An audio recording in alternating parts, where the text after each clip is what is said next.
Nintendo just held their first Nintendo Direct of the year, and it was jam-packed full of new games, updates for existing games, sequels, remasters, special edition Joy-Cons, and even a Zelda game. Well, not the Zelda game that everyone was hoping to see, but, let's just jump into it. The biggest announcement to come out of the event was the official reveal of Splatoon 3. A new trailer for the game showed off a customizable squid kid hanging out in what seemed like a gritty post-apocalyptic world. It also looks like players will be able to customize their own pets. The amount of gameplay shown was limited, but everything players love about the franchise appears to be returning in top form. Creative weapon types, dynamic stages, tons of customizability, and music that rips in the way only a Splatoon soundtrack can. The game is expected to launch in 2022, and more information will be revealed at a later date. And as long as we're talking about brand new games, Mario Golf Super Rush was revealed and announced to release this summer on June 25th. You may not be a big golf fan, but it's nice to see fans who have been waiting since 2014 have their day. On top of the familiar mechanics you'd expect out of a Mario Golf game and a new robust story mode, the announcement trailer for Mario Golf Super Rush also showed off a new mode called Speed Golf. Players all tee off at the same time and have to race to their ball to play their way through the course, and it looks like the kind of chaotic multiplayer fun we've come to expect from Nintendo games. Another big highlight of Nintendo's Direct was the announcement of a new character for Super Smash Bros. Ultimate that actually turned out to be two characters in one. Pyrah and Mythra from Xenoblade Chronicles 2 will be joining the fight sometime in March, and though they count as one character selection, players can swap between them mid-match, similar to the way Sheik and Zelda have worked in the past. Nintendo also announced a Zelda title would be coming to the Switch this summer, but obviously not the one everyone's been clamoring for. The Legend of Zelda series producer Eiji Aonuma appeared to disappoint fans personally, saying there's no updates for Breath of the Wild 2 this time around, but an HD release of The Legend of Zelda Skyward Sword will be coming to the Switch July 16th. The game will include motion controls, which was how the game worked exclusively before, but Nintendo has also added an updated control scheme that will allow players to play with just the analog sticks and face buttons. It's a much needed update for the game, especially for those that want to play in handheld mode or on a Switch Lite, because combat mechanics in Skyward Sword would often require players to swing a Motion Plus enabled Wiimote horizontally or vertically to defeat particular enemies, but now, with the updated control scheme, sword attacks will be mapped to the right analog stick. There was no mention about modernizing any of the game's other aspects, like over-tutorialization or pacing, but special edition Joy-Cons inspired by the Master Sword and Hylian Shield were announced, which is a nice throw to fans of the series in general. Animal Crossing fans will also rejoice as Mario's 35th anniversary celebration makes its way to New Horizons in the form of Super Mario-themed items. To name a couple, Super Mushrooms and Question Blocks can be ordered in-game as furniture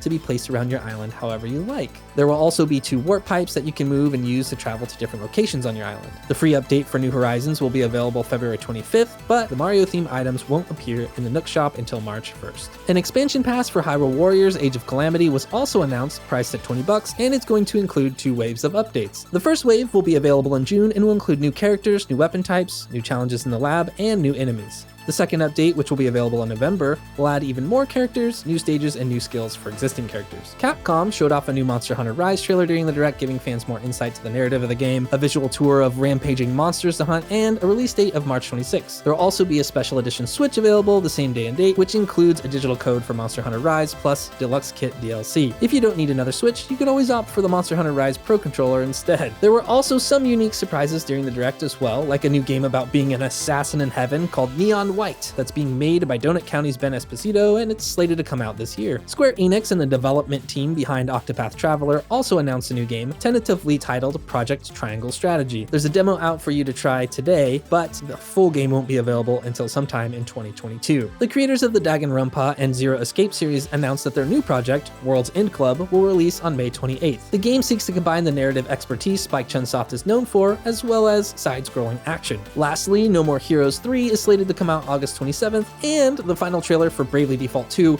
was released shortly after the Nintendo Direct, which is looking pretty slick if you're into that sort of thing, and that game comes out next week on February 26th. There was also a number of other games that received updates, release dates, and re-releases, but that pretty much covers the highlights. It's easy to imagine a lot of Nintendo fans looking for more info or a major update on Breath of the Wild 2, or Metroid Prime 4, or even the long-rumored Switch Pro might have been a little disappointed by the most recent Nintendo Direct, but certainly it isn't from a lack of trying on Nintendo's part. Everyone waiting for those bigger tentpole announcements, unfortunately, they're just gonna have to wait a little bit longer. Or, maybe a lot longer. Thanks for watching, everyone, and we'll catch you on the next one.